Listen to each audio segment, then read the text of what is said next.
இன்டைஜீனியஸ் அப்படின்னா உள்நாட்டிலே தயாரிக்கக்கூடியது. இப்போ வந்து பார்த்தீங்கன்னா போர்க்கப்பல்கள் அதெல்லாம் நம்ம பார்க்குறோம் இல்லையா, உள்நாட்டிலே தயாரிக்கப்படக்கூடிய போர்க்கப்பல்கள் இல்லை உள்நாட்டிலே தயாரிக்கப்படக்கூடியது அப்படின்னு வர இடத்துல வந்து இன்டைஜீனியஸ் அப்படின்னு சொல்லியிருப்பாங்க. அப்படின்னா என்ன அர்த்தம்னா லோக்கலி. ஸோ அது அந்த பொருள் வந்து உருவாங்கினது வந்து உள்நாட்டிலே செய்யப்பட்டது. ஸோ லோக்கலி அப்படிங்கிறதா இன்டைஜீனியஸ்லி. அடுத்து எஸ்கார்ட் அப்படிங்கிறது வந்து அட்டெண்டன்ட். அவங்க கூட வந்து ஆள் இருப்பாங்க, அட்டெண்டன்ட் இருப்பாங்க, அதுதான் எஸ்கார்ட்டோட மீனிங் வந்து அட்டெண்டன்ட். அடுத்து அரே அப்படிங்கிறது வந்து கலெக்ஷன். அரேங்கிறது கலெக்ஷனை குறிக்குது, நிறையதை சேர்த்து வைக்கிறதா அரே.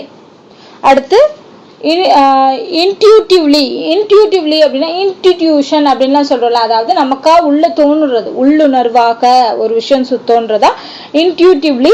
அதுக்கான மீனிங் என்னன்னு பார்த்தீங்கன்னா இன்ஸ்டிங்டிவ்லி ரெண்டுமே சேம் மீனிங் வரக்கூடியதான். அடுத்து கிரிப்டுனா என்னது, வேகமா பிடிக்கிறது ஒருத்தவங்கள. ஸோ கிரிப்பா பிடிச்சிக்கிறதுன்னு சொல்லுவாங்க இல்லையா, ஐ கிரிப்டு ஹிஸ் ஆர்ம் அப்படின்னா என்ன அர்த்தம், பிடிச்சிக்கிறது அப்படின்னு அர்த்தம். ஸோ கிராஸ்ப்டு அப்படின்னாலும் என்னது, இறுக்கமாக பிடித்து கொள்ளுதல் அப்படின்னு அர்த்தம். கிரிப்டு, கிராஸ்ப்டு.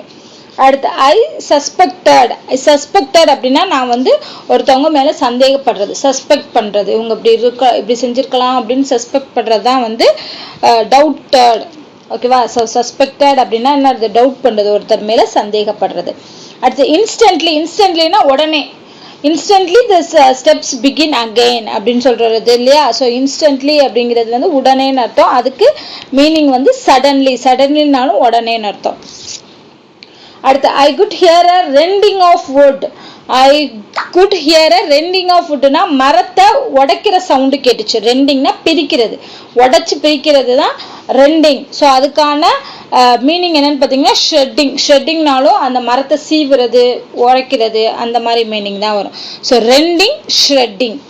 அடுத்து ஐ குட் see the